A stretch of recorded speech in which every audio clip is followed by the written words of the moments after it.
YouTube friends, it's Judy Meredith, and I wanted to jump on here today and talk about how many women that I've worked with over the years who have made the comment to me that I feel like I've lost myself. I don't know where I am. I don't know who I am. And they will often say, I used to be the strongest, most confident person in making decisions and taking care of things and standing up for myself. And I don't know what happened. Um, so, if you don't know me, I specialize in helping women who've gotten out of narcissistic, abusive, and toxic relationships. So I work with a lot of women who have said this to me. And I think it's important to understand that if you've been in one of these relationships over time, it's like water over a rock. It's going to wear it down eventually. Just as the abuse just keeps wearing a little bit at a time, a little bit at a time, and you don't notice it happening. But over time, there's a brainwashing that takes effect that comes along with the abuse that you have endured, and you don't realize it right away because it's inches by inches. So, what happens is you start to question yourself. You start to wonder, am I doing the right thing? Um, do I know what I'm doing? Do I even know what I want? Because with the abuse, you've maybe been told that you're stupid or you've been disregarded. You have been put down in many different ways, and you're in the fight of that relationship, meaning you're trying to fix it to make it better, rather than when you're in it, you're trying to fix it rather than standing back and seeing it for what it is, which most of the women that I work with eventually get to that place, and they see what went on, and that is what caused them to leave. So now they're out, but they left a piece of themselves behind somewhere, and they're really concerned, will I ever get myself back? And the answer to that question is absolutely, because I believe that person is still inside of you, still inside, but she's hiding. She's hiding out. And when we don't practice skills like confidence and assertiveness and decision making, when we don't practice those things because we've been convinced that we aren't capable of that, then we start to lose those skills. But the ability to do it is still within you, and you have done it.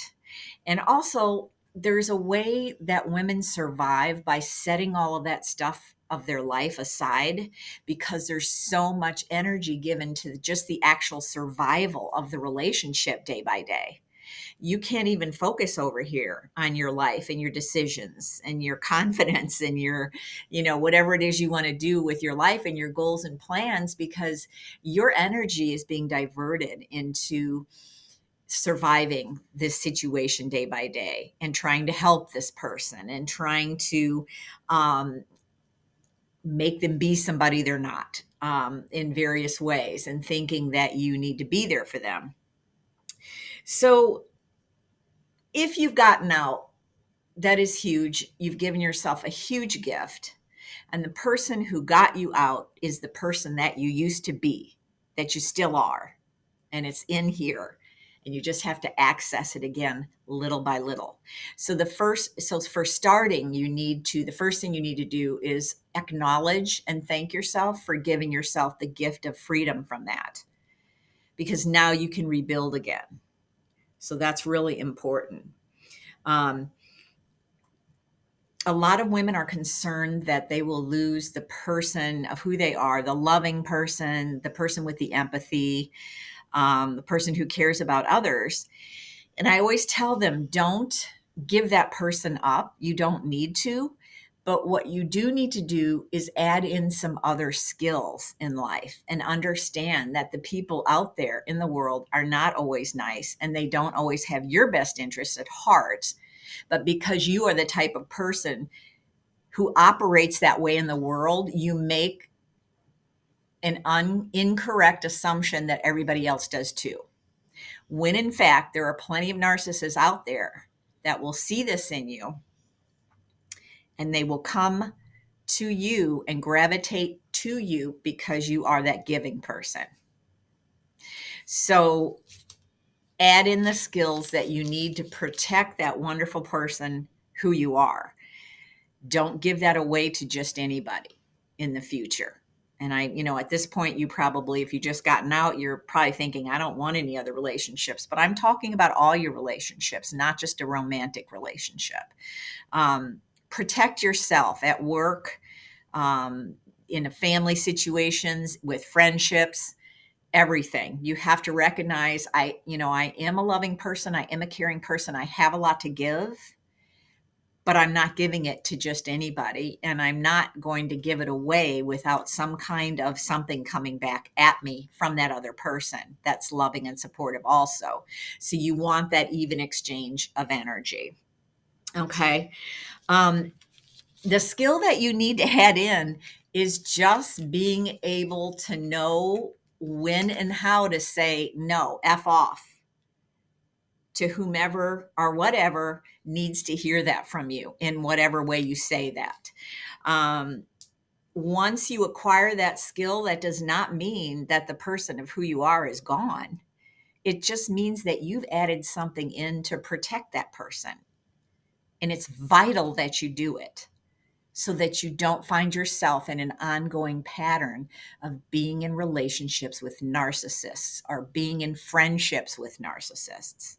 You've got to add that FU part into your behavioral repertoire. Okay. There are many, many people out there that are just not capable of having a relationship.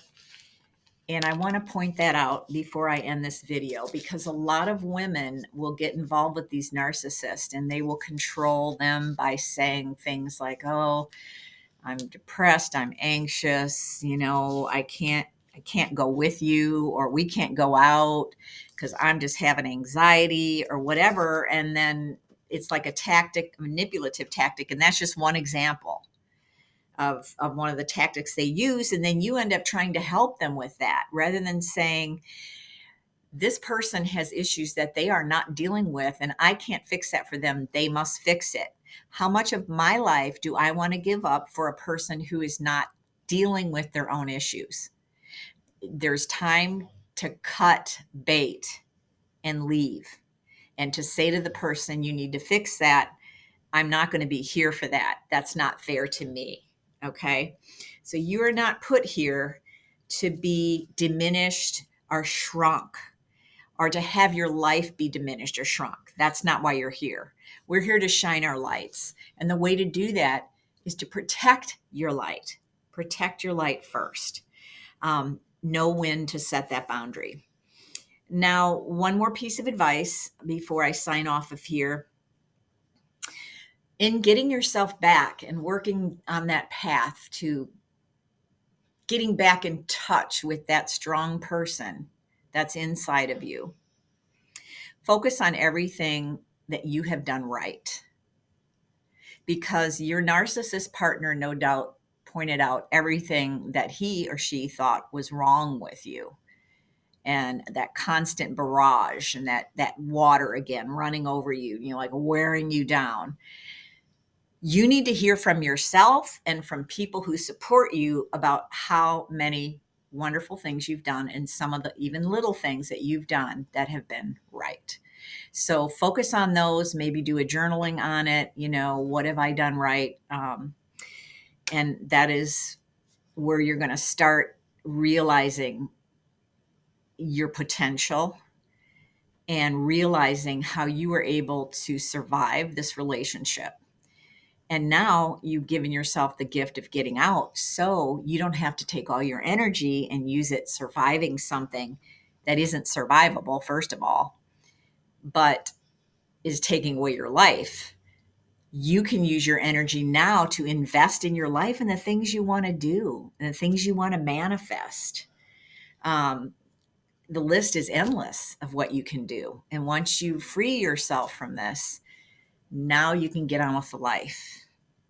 But please understand that you are going to have to learn skills.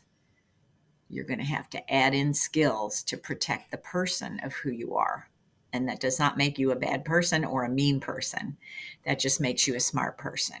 Okay. So if you like this video, please like and subscribe. My mission in life is to guide, teach, and encourage women who have been in narcissistic, abusive relationships. So until the next video, I will see you later.